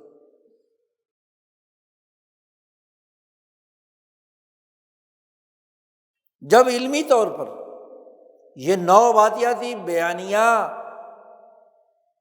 ناکام ہو گیا تو یہاں ایسٹ انڈیا کمپنی اور برٹش شہنشاہیت نے ایک نیا حربہ استعمال کیا، کیونکہ جب دلائل نہ ہو آدمی کے پاس تو پھر اذا خاصم فجر، جو حدیث نبی اکرم صلی اللہ علیہ وسلم نے فرمایا ہے کہ جھگڑا کرے تو گالی گلوچ پر اتر آئے۔ یہاں یہ گالی گلوچ کا کلچر مذہبی مباحثوں اور مکالموں میں، یہ بھی انگریز کی پیداوار ہے۔ بھائی علمی طور پر ڈبیٹ تو ہونی چاہیے، بحث ہونی چاہیے، کوئی خدا کو مانتا ہے یا نہیں مانتا، مناظرہ تو ہونا چاہیے، دلائل تو سامنے آنے چاہیے، پتہ چل جائے کہ وہ کتنے پانی میں ہے، لیکن مہذب انداز، عقلی دلائل کے ساتھ، عدم تشدد کے ساتھ، برا بھلا کہے بغیر بنیادی حقائق کو بیان کرنا اور اس کے دلائل دینا، یہ تو صحت مند معاشرے کی خصوصیت ہے۔ اب جب یہاں یہ مضبوط اور پختہ علمی بنیاد کے ساتھ حضرت نانوتوی کی تربیت یافتہ جماعت سے دین حق کا علمی بیانیہ بالکل واضح اور علم نشرہ ہو گیا تو دلیل کوئی نہیں تھی یہاں اس نوبادیاتی دور کے بیانیے کے لیے۔ تو پھر اذا خاصم فجر، جو حضور صلی اللہ علیہ وسلم نے تجزیہ فرمایا تھا کہ دلیل نہ ہونا، پھر تو گالی گلوچ کا سہارا لیا جاتا ہے۔ ناقص اور محتاج لوگ فتوے لگاتے ہیں، جی حضرت نانوتوی پر بھی فتوے لگائے گئے، حضرت گنگوہی پر بھی لگائے گئے، علماء حق پر بھی فتوے لگا کر اشتعال دلایا گیا۔ منظرنامہ چونکہ اپنے کنٹرول سے باہر ہو گیا ہے، ایسی تعویلات کر کے بین میخ نکالی گئی کہ جس سے وہ علمی بیانیہ جو حق ہے وہ ڈیمیج ہو جائے اور نوبادیاتی دور کے سیاسی اور معاشی تقاضے پورے ہوں۔ کسی نے کہا یہ دارالاسلام ہے، کسی نے کہا جی یہ ہاں جی صحیح ہے، یہاں سب کو لے کر ساتھ چلنا ہے، اور یہ ہے اور وہ ہے۔ بھائی علمی بیانیہ ٹھیک ہے، ہر ایک کو موقف لگے، ثابت تو کرو۔ تو یہ مخاصمہ قرآن نے کیا ہے، ہر دور کے علماء نے کیا ہے، اور 1857 کے بعد تو باقاعدہ اس کی تعلیم و تربیت علماء حق نے ہر عالم کو دی ہے کہ وہ علمی طور پر پورے رسوخ کے ساتھ جو حقانیت ہے وہ واضح کرے۔ لیکن جیسے جیسے نوبادیاتی دور کا بیانیہ شکست کھاتا گیا، ویسے ویسے دونوں طرف کے مناظروں کے اندر ایسے مناظرہ باز خریدے ہوئے پیدا کر دیے گئے کہ جس نے اس مکالمے کو یا مباحثے کو لڑائی جھگڑے میں بدل دیا، کافر بنانے، لڑائی کرنے، ایک دوسرے کو مارنے، تشدد کے راستے پر ڈال دیا۔ حالانکہ ہندوؤں کا بھی عقل مند طبقہ، عیسائیوں کا بھی، مسلمانوں کا بھی مکالمے اور مباحثے کرتے رہے سنجیدہ، لیکن تشدد کا راستہ دکھا کر، مذہبوں کی لڑائی بنا کر، جو اصل ایشو تھا سیاسی تسلط، سامراجی لوٹ کھسوٹ، معاشی مفادات کا حصول، اس سے نظروں کو اوجھل کر دیا۔ ہاں جی، وہی دیوبند کا نام لینے والے اور ان علماء کے ساتھ نسبت رکھنے والے وہ فرقہ وارانہ مناظروں میں تو الجھ گئے، اور جو اصل خرابی تھی لوٹ کھسوٹ کی، اس کی طرف توجہ ہی نہیں۔ حالانکہ وہ تو اس علمی بیانیے کو رد کرنے کے لیے اس لیے تھا تاکہ عملی نظام اس کی طرف توجہ دی جائے۔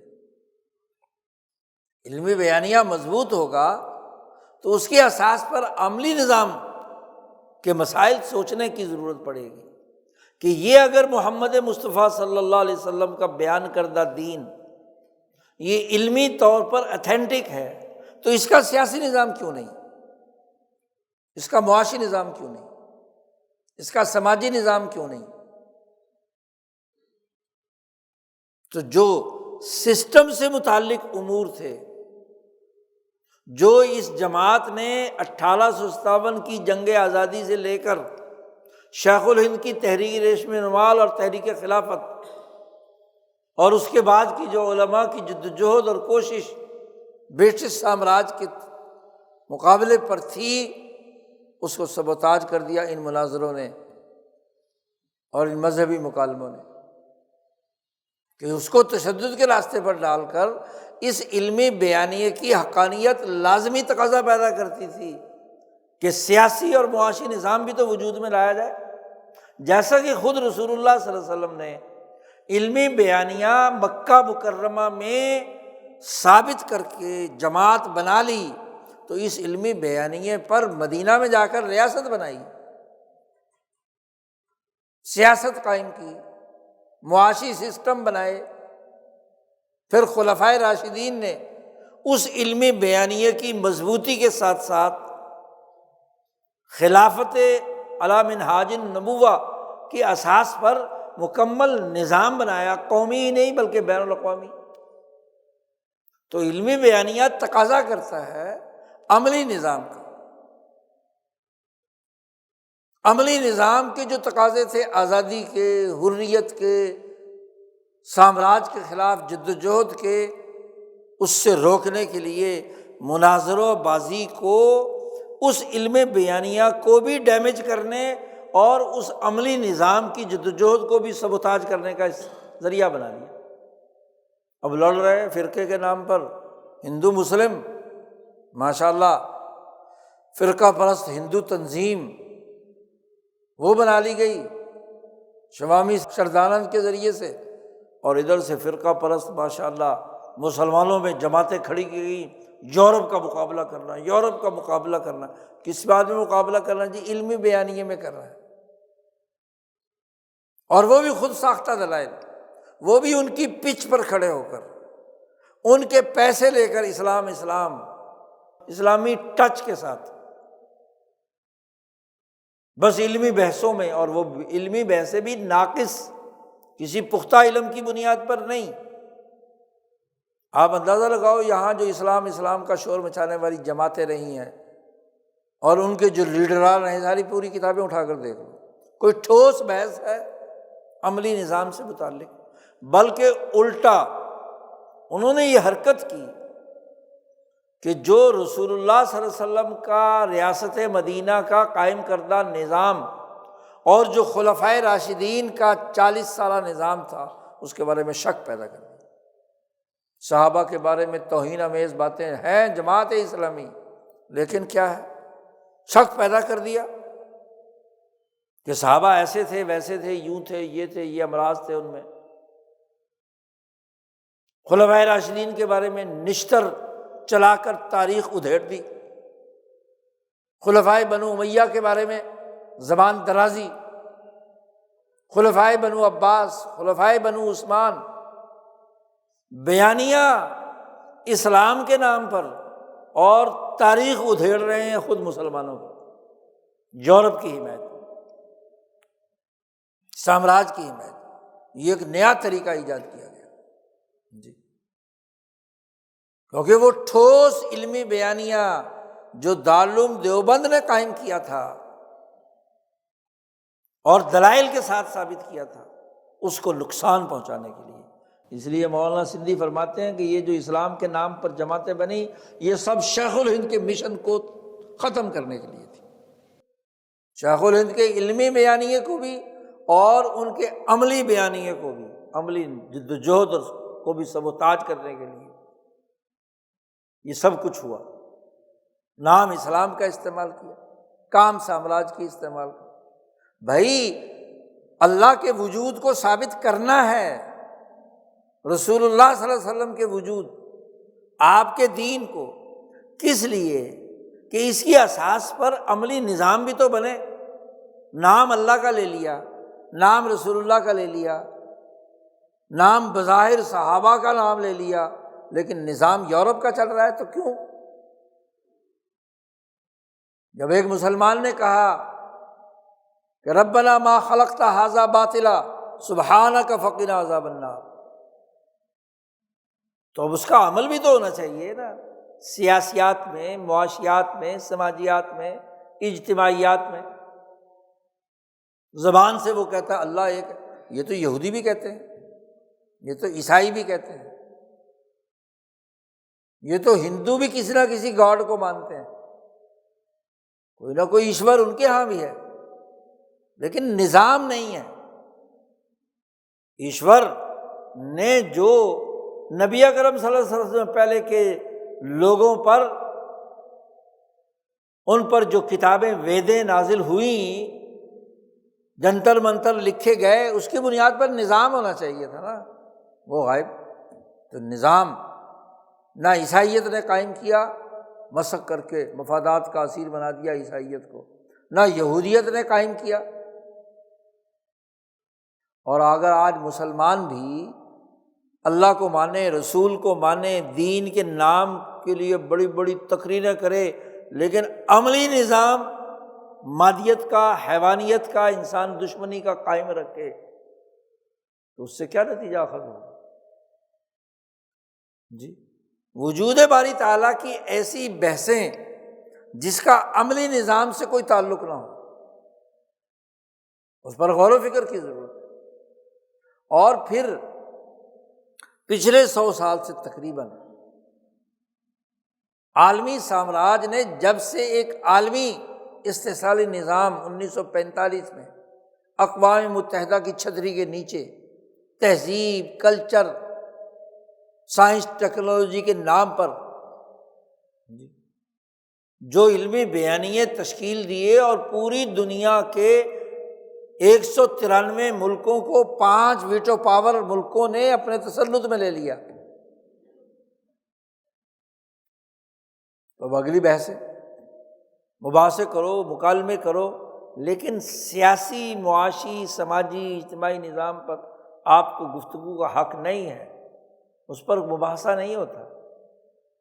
سسٹم کے حوالے سے کبھی مباحثہ ہوتا ہے؟ مباحثہ کرنے والے، خدا کے وجود کو ثابت کرنے والے امریکہ میں بیٹھ کر امریکیوں سے مکالمہ کر رہے ہیں، جی، برطانیہ میں کر رہے ہیں، کھلی چھٹی ہے، دلی میں کر رہے ہیں، پاکستان میں کرنے کے لیے تیار بیٹھے ہیں۔ تو مناظروں کو تو مناظرے سے خوشی ہے کہ صرف لڑائی بڑھائی اس بنیاد پر ہونی چاہیے۔ بھائی جب وجود خدا دنیا کی 99% آبادی مانتی ہے، یہودی، عیسائی کتنے ہیں جو خدا کا انکار کرنے والے، ٹھیک ہے، اس پوری ماحول کے اندر خدا کا انکار کرنے والے نوجوانوں کے دماغوں میں الٹے سیدھے عقلی دلائل پیدا کر کے شکوک و شبہات ان کے دلوں میں ڈال دیے، اس کی تردید کے لیے ایسے مکالمے جس میں تشدد نہ ہو تو ضروری ہے، تاکہ ان کے دلائل کا بھی پتہ چل جائے کہ کیا بھاؤ بکتے ہیں۔ جی، جو مکالمہ اور مباحثہ ان کے بودے دلائل کو توڑ کر ختم کر رہا ہے، تو یقیناً اس کا یہ فائدہ تو ہے کہ جن کے دماغوں میں شکوک و شبہات ہے وہ کیا ہے، دور ہوتے ہیں۔ ایک پہلو کسی مباحثے کا یہ پہلو کہ جس کے نتیجے میں مشہور ترین آدمی کے فضول اور لغو دلائل ان کا تار و پود بکھیر دیا گیا۔ مناظرے کا یہ فائدہ، مباحثے کا یہ فائدہ، یہی فائدہ ہوتا ہے کہ تشدد اور لڑائی کے بغیر مکالمہ ہو اور بات آگے پہنچے۔ سرے سے اس مکالمے کا یا مناظرے پر تنقید، عجیب طرح کی تنقید کرنے والے ہیں۔ کچھ کہتے ہیں کہ جی یہ تو فلاں فرقے کا آدمی ہے جس نے یہ مکالمہ کیا، یہ ہم نے نہیں کیا، ہمارے اعلیٰ حضرت نے تو بہت پہلے کر لیا تھا، یوں کر لیا تھا، وہ کر لیا۔ بھائی یہ باتیں کس وقت کرنے کی؟ بات یہ ہے کہ جو نوجوانوں کے ذہنوں کو زہریلا بنا رہا ہے یورپ کا یہ ناقص اور جھوٹا بیانیہ، اور اس سے لوگ متاثر ہوتے ہیں، اس کا توڑ خدا تو تمہارا اور سب کا مشترکہ ہے۔ تو خدا کے وجود پر اگر علمی دلائل سے ایک بات ثابت کی جائے تو اس میں اعتراض کی کیا بات ہے؟ لیکن اس کا دوسرا پہلو یہ بھی دیکھنا ہے کہ ذات باری تعالیٰ کے وجود کو دین اسلام کی تعلیمات کے مطابق اگر مان لیا گیا تو اس کی بنیاد پر نظام کیا ہے کہ خدا کو ماننے والا یہودی ہی غزہ میں مار رہا ہے۔ یہودی خدا کو مانتا ہے، عیسائی پوری دنیا میں مظالم ڈھا رہے ہیں، امریکہ اللہ کو تو مانتے ہیں۔ ماشاءاللہ یہ جو کہتا ہے کہ جی یہ سارے مسلمان ملک یہ ذلیل اور رسوا ہیں اللہ کو ماننے والے، تو یہ ذلت اور رسوائی نہیں ہے کہ اللہ کو ماننے کے باوجود غزہ کے انسانوں پر قتل عام اور ظلم ڈھایا جائے۔ پھر یہ بیچارے جن کو تم مسلمان ملک کہہ رہے ہو یہ تو اعلی کار ہیں ان عالمی سامراجی طاغوتی قوتوں کے، امریکہ برطانیہ کے، ان کی ڈکٹیشن کے مطابق کام کر رہے ہیں۔ ان کا اسلام سے کیا تعلق یا مذہب سے کیا تعلق؟ اللہ سے وجدانی تعلق اس کا تقاضا کرتا ہے کہ اس ماننے کے نتیجے میں اس کی تعلیمات کا نظام بھی غالب کیا، معاشرہ بھی اس کے مطابق۔ اگر یہ مسلم ممالک اس کے مطابق کوئی نظام نہیں بناتے تو یہ مذہب واقعی مان رہے ہیں، یہ اللہ کا اقرار کر رہے ہیں۔ آج تو منافقت کا دور ہے، جیسی منافقت خدا کو انکار کرنے والے، شکوک و شبہات پیدا کرنے والے کریں، وہی منافقت کیا ہے یہودی عیسائی مسلمان کر رہے ہیں۔ بظاہر خدا کو مانتے ہیں، خدا کہتا ہے سود نہ لو، تورات میں کہا، انجیل میں کہا، قرآن میں کہا، وید میں کہا، ہر مذہب نے کہا، لیکن سود کا نظام پوری دنیا پہ مسلط ہے۔ کبھی اس پر مکالمہ ہوا؟ پاکستان کی پارلیمنٹ میں ایک ہندو نے جب یہ قرارداد پیش کی کہ بھئی یہ شراب تو ہمارے مذہب میں بھی حرام ہے، انجیل میں حرام ہے، زبور میں حرام ہے، تورات میں حرام ہے، قرآن میں حرام ہے، ہماری کتابوں میں حرام ہے، تو تم پاکستان کی پارلیمنٹ میں غیر مسلموں کے نام پر شراب کے لائسنس دینے کا حکم نامہ کیوں جاری کر رکھا ہے؟ سارے غیر مسلم فرقے جو ہیں وہ بھی پاکستان کے شراب کی حرمت کے قائل ہیں، نام ہمارا استعمال کرتے ہو، پیتے تم ہو۔ تو ہمارا وزیر کہتا ہے اس کا دماغ خراب ہو گیا۔ اس ہندو کو کہتے ہیں کہ یہ ہندو جو قرارداد پیش کر رہا ہے نا اس کا دماغ خراب ہو گیا۔ ماشاء اللہ سبحان اللہ، اللہ کو ماننے والے، اللہ کی تعلیمات کا اتفاق ہے تمام مذاہب میں، عدل، امن، آزادی، حریت تمام کتابوں میں موجود ہے یہ اخلاق۔ کنفوشیزم میں ہے، ہاں جی، آتش پرستوں کے ہاں ہے، اوستا کے اندر ہے، وید کے اندر ہے، تورات میں ہے، انجیل میں ہے، قرآن میں، کہ قومیں آزاد ہونی چاہیے، آزادی سے فیصلے کریں، عدل ہونا چاہیے، امن ہونا چاہیے، معاشی خوشحالی ہونی چاہیے۔ تمام مذاہب اس پر متفق ہیں، اور اگر اس پر اتفاق نہیں ہے تو جو مذاہب کے انکار کرنے والے سیکولر اور مادیت پرست جو دنیا پر مسلط ہیں ان کے ہاں ہے نا، ان کے ہاں آزادی کی کوئی حیثیت نہیں، عدل کی کوئی حیثیت نہیں، امن کی کوئی حیثیت نہیں، معاشی خوشحالی کی کوئی حیثیت نہیں۔ خدا کو ماننے والے تو ان امور پر متفق ہیں، اس کی بنیاد پر نظام تو وجود میں آنا چاہیے نا۔ تو دیکھنا اور تجزیہ کرنا یہ ہے کہ جس بنیادی علم بیانیے کا عملی نظام موجود نہ ہو تو وہ علمی بیانیہ بھی کمزور سے کمزور ہوتا چلا جاتا ہے۔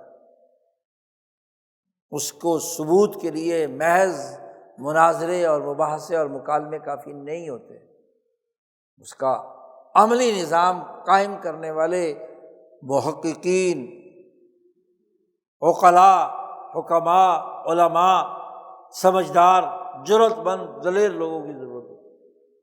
تو سسٹم سے کاٹ کر کسی علمی بیانیے کو آپ اختیار کرتے ہیں، اچھا ہو یا برا، نتیجے کے اعتبار سے کچھ حاصل نہیں ہوتا۔ اب ماشاءاللہ جیسے ہی مناظرہ یا مباحثہ مکمل ہوا تو ماشاءاللہ سرمایہ دار طاقتوں اور قوتوں نے اسے بھی آمدنی کا ذریعہ بنا لیا، بناتے رہو ریلیں اور بناتے رہو انٹرویو اور تماشے اور لاکھوں کروڑ روپے کا بزنس۔ یعنی وجود باری تعالیٰ کو ثابت کرنے پر بھی پیسے کا کاروبار جو ہے نا دوبارہ چمک گیا، خوب سوشل میڈیا بھرا ہوا ہے۔ بھائی اصل تو یہ ہے کہ بھائی جب ثابت ہو گیا تو اس کے مطابق آگے نظام بھی تو بات کرو۔ اب تو مباحثہ اس بات پر ہونا چاہیے نا کہ جب اللہ میاں ہے اور وہ ثابت ہو گیا، اور اللہ میاں نے جتنی بھی کتابیں نازل کی ہیں، جتنے بھی مذاہب ہیں جو اللہ کو مانتے ہیں، ان کو اللہ کے فرمان کے مطابق ہی اپنا نظام بنانا چاہیے۔ کیا سود اور بیاج ویدوں کے اندر حلال ہے؟ کیا سودی نظام تورات میں حلال ہے، انجیل میں حلال ہے، قرآن میں حلال ہے؟ جب تم سب کے سب مانتے ہو، اور قرآن نے تو کہا ہے تعالوا الی کلمۃ سواء بیننا وبینکم الا نعبد الا اللہ ولا نشرک بہ، آؤ ایک بات پر متفق ہوتے ہیں کہ ہم سب اللہ کو مانتے ہیں، تو اللہ کو ماننے کے جو تقاضے ہیں انہیں پورا کریں، آؤ اس بات پر اتفاق کر لو۔ تو 99% آبادی، اکثریت اور جمہوریت، دنیا کی 8 ارب آبادی کا جمہور اللہ کو مانتا ہے، تو پھر اگلا کام بھی تو کرو نا کہ اللہ کے ماننے کے نتائج کیا ہیں۔ اللہ کے دیے ہوئے اس نظام کو جو انسانیت دوستی کے لیے تھا، عدل کے لیے تھا، امن کے لیے تھا، آزادی کے لیے تھا، معاشی خوشحالی کے لیے تھا، اس کے قیام کا راستہ بتاؤ۔ تو یہ 2 انتہائیں ہیں، ایک وہ جو سرے سے مناظرے، مباحثے یا مکالمے کی نفی کر کے تشدد کو بھڑکانا چاہتے ہیں، لڑائیاں ہونی چاہیے۔ بھائی مکالمہ مباحثہ اچھی بات ہے، ہونی چاہیے، اور علمی طور پر ثابت ہونا چاہیے، جو صحیح اور درست علم ہے، منطق سے، لاجک سے، حقائق سے، یہ ضروری ہے۔ اور پھر اگلی بات، اب مباحثہ نظام کے حوالے سے ہونا چاہیے، وہاں کرنے کے لیے کوئی تیار نہیں ہوگا، نہ نظام کا مطالعہ، نہ اس کے سفاکیت کا پتہ کہ لوٹ کھسوٹ کیسی ہے، اقتصادی طور پر، سیاسی طور پر، معاشی طور پر، سماجی طور پر کیا کیا اور کہاں کہاں استحصال ہو رہا ہے، اور اسے توڑ کر اس کے مقابلے میں سوسائٹی کے لیے اللہ کیا فرمان دے رہا ہے، اس پر مکالمہ ہونا چاہیے۔ اب ان کے درمیان مکالمہ ہونا چاہیے جو وجود باری تعالیٰ کو تو مانتے ہیں، آگے سسٹم کی بات کریں، اس حوالے سے تیاری ہونی چاہیے، اس حوالے سے کیا ہے، مطالعہ اور مشاہدہ ہونا چاہیے۔ تو دین کی جو 2 بنیادی خصوصیات ہیں کہ صحیح اور درست عقلی بنیادوں پر ایک علمی بیانیہ، علمی نظریہ، علمی حقائق، ٹھوس علم، اور دوسرا اس علمی تقاضے، ٹھوس علم کے مطابق عملی نظام، سیاسی، معاشی، سماجی نظام، اس کا عملی طور پر جائزہ لینا، اس کے اندر راستے کی رکاوٹوں کو دور کرنا، اس کے مقابلے میں جو کام کرنے والے ہیں ان کے مزاحمتی شعور پیدا کرنا، یہ اگلا تقاضا ہے۔ ان 2 تقاضوں سے کوئی سسٹم وجود میں آتا ہے۔ ادھوری بات سے ادھوری بات ہوتی ہے اور وہ اعلی کار ہوتی ہے طاقتور کی۔ تو طاقتور کی طاقت کی بنیاد پر اپنے فیصلے کرنے ہیں یا حقائق کی بنیاد پر اور ذات باری تعالیٰ پر اعتماد کی بنیاد پر؟ اس کا جو نظام ہے اس پر سوچنا، غور و فکر کرنا، اس حوالے سے مکالمہ اور مباحثہ کرنا، یہ آج وقت کی ضرورت ہے۔ اللہ تعالیٰ ہمیں دین اسلام کو جامعیت کے ساتھ سمجھنے، شعوری طور پر پختہ علم حاصل کرنے اور عملی طور پر منظم جد و جہد اور کوشش کرنے کی توفیق عطا فرمائے۔ وآخر دعوانا الحمد للہ رب العالمین۔